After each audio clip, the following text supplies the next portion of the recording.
Hello, welcome to Raising Teens, the podcast that does what it says in the title, helps you to raise teens in your household. I'm Ben McEachern, and I am joined by psychologist and teacher Colette Smart for Season 3. Colette, and the new addition is me. You are the new addition. Yeah. It's so fun to have somebody new to talk to for a change. Oh, come on. Ray Kington was very good in those past couple of seasons. I heard him. He was fantastic at discussing with you what it's like to raise teens. I do not have teens as yet, Colette. I have two young children, two daughters, 5 and 7. So I'm very interested in getting your wisdom so I can store it away for many years' time when the girls grow up and I can ask you more questions even then about what I should be doing. Well, what's interesting, Ben, is I often see parents look at me, this kind of deer in headlights look when they have younger kids going, I'm dreading the teenage years. And I love that I can say to you what I say to all the parents is don't dread the teenage years.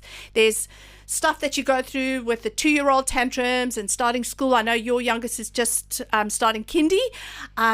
And there's just new stuff that you have to deal with teenagers. So don't be afraid of the teenage years. They are wonderful times. But Correct. I'm really happy that we can get to know each other as well on this podcast. So, it's good to be joining you. Great. That's the first bit of wisdom filed away from you, Colette. Thank you. Let's dive into what we're discussing today, active listening with your teens. So the obvious question, Colette's got to be, what is active listening? So it's really, I often start with what it's not. So it's really, it's about... we all go through our lives when we actually don't engage with people. We don't actually sit and spend time really listening to our co-workers, our spouses, partners, family members, children. We're so distracted about what's going on, what we feel, what's going on in the environment. And I think sometimes when we're listening to another person, we're spending so much time thinking about what we're going to say next. And so we don't give people our full attention. And so really, we all need to get better at active listening. And it really works with our young people, our teenagers, feeling like someone hears them. That's really what counseling is somebody is actually hearing me. And so as parents, we can do the same thing. How do you actually know that it works? So I think therapists are often made fun of in TV and so on. I just have to tell a quick story. So I also lecture at university, and I see my students in the first semester when they realize I'm a psychologist. They give me this stare as if, oh, can you tell what I had for breakfast? I'm like, no, I'm not a gypsy. I'm not a mind reader. Essentially, being a therapist or being a psychologist is about active listening. It's really about using a technique to help people to talk. It's about us listening. And so as parents, we can do the same. So everyday average parents can do this, Colette, absolutely. not just trained psychologists. No. And so there's just some skills that we learn, helping our teens to open up, helping other people to feel free to keep talking, even when we feel like we might not have all the answers. It's really just about having a listening ear for our young people. And it's about building rapport. It's about building trust, helping them to feel as though their parents are trying to understand them, understand what they're going through. One of my favorite quotes is Brené Brown, and she talks about empathy and feeling with people. So she says, rarely can a response make something better.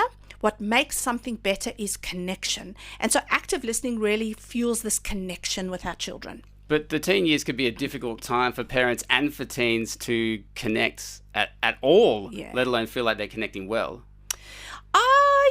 Sometimes I feel like that's a bit of a myth. And I think I say this all the time. The idea that teenagers don't want to hear from us is actually, the research tells us it's actually not true. They really do want to hear from us. And so when we're engaging in active listening with our young people, there's many ways.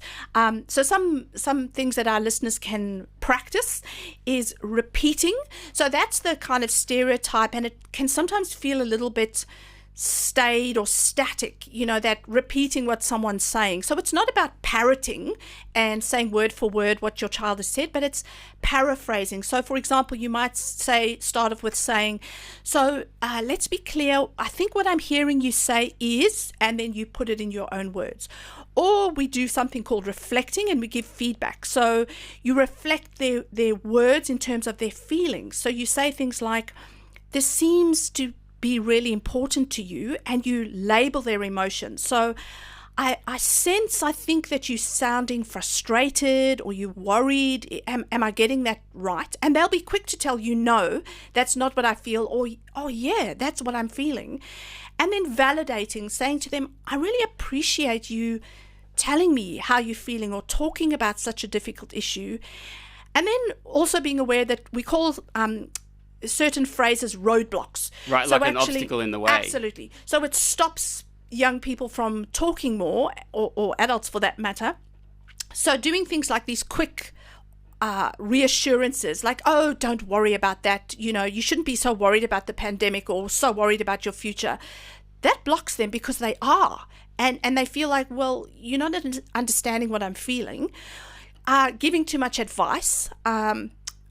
I mean, I know I'm a psychologist, but that is a big one in my personal life. I have to bite my tongue with my own children.